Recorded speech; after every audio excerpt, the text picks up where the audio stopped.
संविधान को जलाया किसने था? संविधान, देश के संविधान ने भारत लोकतंत्र बनाया, जलाकर आप किसे संस्कार का परिचय दिए? मैं आपसे जानना चाहता हूं, 53 साल आपने राष्ट्रीय झंडा क्यों नहीं लगाया? कमियों को ढकने के लिए, आप छुपाने के लिए, जो ये 150 साल के बाद जो पूरी दुनिया जिसका सम्मान करती है, पूरा राष्ट्र जिस सच्चाई के रास्ते चलता है, आप जिनको, आप एक बात बताइए, आजादी के वक्त आप कहां थे? नेहरू जी 10 साल जेल में रहे, मिट्टी पर रहे। आप आजादी के बाद कहां थे? सुभाष चंद्र बोस हेडक्वार्टर के पास गए। हमेशा ये संघ और इनके नेता, हमेशा इन्होंने अंग्रेजों का सपोर्ट किया। बहुत बहुत धन्यवाद सभापति महोदया जी, मैं धन्यवाद देता हूं। रविन्द्रनाथ टैगोर की एक वाक्य पहले मैं शुरू करता हूं। रविन्द्रनाथ टैगोर ने संकीर्ण राष्ट्रवाद पर सवाल उठाया था। मैडम, मैक नहीं बजा, mic mic mic mic mic on है, आप जल्दी खत्म कीजिए। देशभक्ति को मानवता पर विजय प्राप्त करनी चाहिए। उन्होंने विश्व बंधुत्व पर जोर दिया और प्रसिद्ध रूप से कहा, देशभक्ति हमारा अंतिम आध्यात्मिक आश्रय नहीं हो सकती, मेरी शरण मानवता से है। उन्होंने सच्ची आज़ादी के बारे में सवाल उठाए और पूछा, क्या आप अस्वस्थ हैं? क्या आप स्वतंत्र हैं? क्या आप खुश हैं? और लोगों की सच्ची आज़ादी के लिए संकीर्णता से ऊपर उठने की चुनौती उन्होंने दी। टैगोर की देशभक्ति की दृष्टि जो अमर सोनार बंगला जैसी कविता में दिखाई देती है कि भारत की आध्यात्मिकता, महानता और मानवीय संबंधों पर केंद्रित थी, न कि राजनीति पर। उन्होंने दूसरी बात 100 वर्ष पहले कहा था कि हमें बंगाल का इतिहास सही, अन्यथा बंगाली बच नहीं पाएंगे। बंगाल का इतिहास चाहे जैसा भी लिखा जाए, यह मातृभूमि के लिए एक पुष्पांजलि है। क्या एक गरीब व्यक्ति जो सोना और चांदी इकट्ठा करने में असमर्थ है, उसे जंगली फूलों से मातृभूमि को श्रद्धांजलि नहीं देनी चाहिए? ये बात रविन्द्रनाथ टैगोर ने तीसरी पंक्ति उन्होंने कही थी, शक्ति, बुद्धि और धन मानवता का हिस्सा हो सकता है, लेकिन क्या शांति, सद्भाव और अच्छाई इससे भी उच्चतर हिस्सा नहीं है? इनको समझ में नहीं आएगा मैडम कि राष्ट्रीय गीत हमारे जीवन की संस्कृति है, हमारा संस्कार है, हमारा चरित्र है, हमारा विचार है, हमारे चिंतन में है, हमारे समर्पण में है, आहार व्यवहार खान पान में है, हमारे दायित्व और कर्तव्य की मूल आत्मा है और भावना है।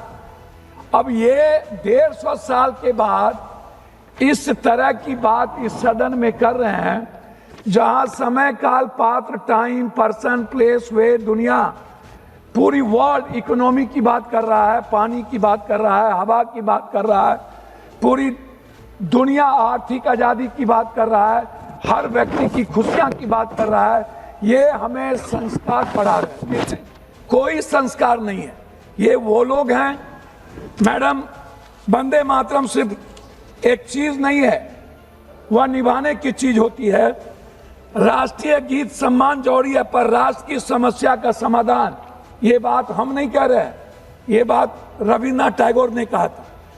साहस, बलिदान और राष्ट्रभक्ति का प्रतीक, राष्ट्रवाद से ज्यादा मानवतावाद, नव मानवतावाद, नैतिकतावाद, मूल्यवाद एवं रोटीवाद का महत्वपूर्ण परिभाषा है। देशभक्ति भूखे से और भूखे पेट नहीं चलती है, इसीलिए उन्होंने कहा था कि वंदे मातरम सिर्फ गीत नहीं, मूल्यों का प्रतीक है। उन्होंने साफ शब्दों में एक बात कही थी कि कुछ लोग कभी आएंगे, शेर का खाल पहनेंगे और उसके शक्ल में शेर बन करके भारत की मूल आत्मा पर, मैडम बोलने तो दीजिए, की बात करेंगे। मैडम, मैं कुछ चीज नहीं कहना चाहता, और की बात कहेगा तो थोड़ा सा समय दीजिए। संविधान को जलाया किसने था? संविधान, देश के संविधान ने भारत लोकतंत्र बनाया, जलाकर आप किसे संस्कार का परिचय दिए? मैं आपसे जानना चाहता हूं, 53 साल आपने राष्ट्रीय झंडा क्यों नहीं लगाया? मैं आपसे जानना चाहता हूं कि आपके संस्था में, संगठन में और आपके संघ में कभी वंदे मातरम की संगीत और गीत क्यों नहीं हुई? कभी उसका सम्मान क्यों नहीं हुआ?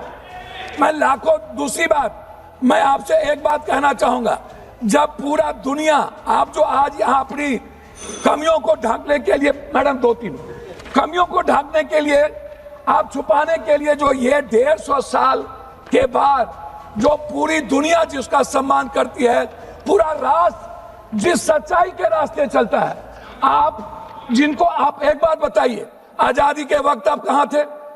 नेहरू जी 10 साल जेल में रहे, मिट्टी पर रहे। आप आजादी के बाद कहां थे? सुभाष चंद्र बोस हेडगेवार के पास गए, हेडगेवार ने उन्हें 2 मिनट, हेडगेवार जी ने उन्हें लौटा दिया, फिर वो सावरकर के पास गए, फिर उन्होंने लौटा दिया।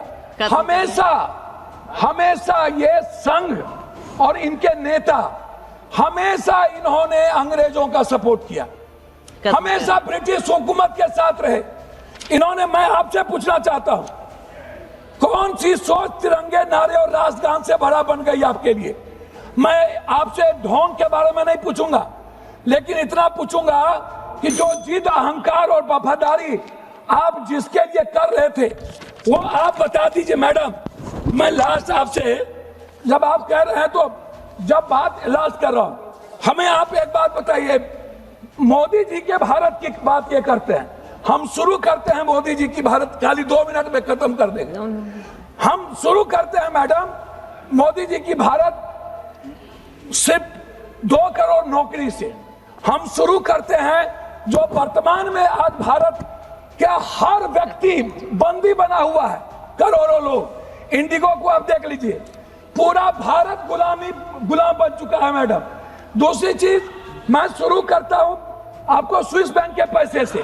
मैं मैडम 2 मिनट, मैं शुरू कर, मैडम 2 मिनट, मैं शुरू करता हूँ स्विस बैंक। 2 मिनट, आपको ज्यादा समय दे चुके। 2 मिनट, मैडम 2 मिनट, मैं शुरू करता हूँ डॉलर से, मैं शुरू करता हूँ नोटबंदी से, खत्म करिए। मैं शुरू करता हूँ जीएसटी से, मैं शुरू करता हूँ शुरू नहीं, खत्म कीजिए। मैं शुरू करता हूँ किसान की आत्महत्या से, मैं शुरू करता हूँ बिहार में आप बुलडोजर चला रहे हो, आप गरीबों पर जुल्म कर रहे हो, आप बात करते हो राष्ट्रवाद की, मानवतावाद आपके जीवन में नहीं है।